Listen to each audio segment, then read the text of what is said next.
Oh yeah, Zuberi Foba. Oh my god.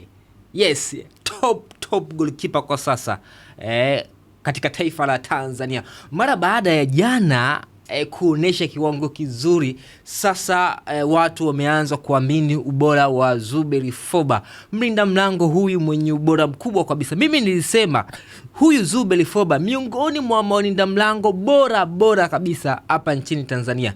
Nikasema kwamba sio kucheza kwake kwenye kikosi cha Azam FC kwamba anabahatisha, hapana. Ikumbukwe kwenye kikosi cha Azam FC kuna walinda mlango wenye experience kubwa, wenye ubora mkubwa. Yupo pale Fofana, mlinda mlango ambaye ametoka kwenye kikosi cha Al Hilal Omdurman ya kule Sudani. Lakini ukiacha hivyo, yupo Aish Manula, mchezaji ambaye mwenye ubora mkubwa na experience kubwa kwenye michuano ya kimataifa. Lakini bado mwalimu Farai Benge aliamini kwenye uwezo wa Zuberi Foba.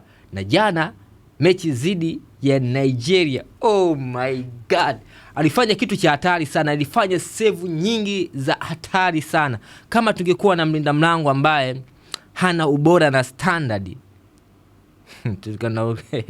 tungekuwa tumeshaokota mkono mbele ya Nigeria. Lakini Zuberi Foba, one of the best goalkeeper kwa sasa hapa nchini Tanzania.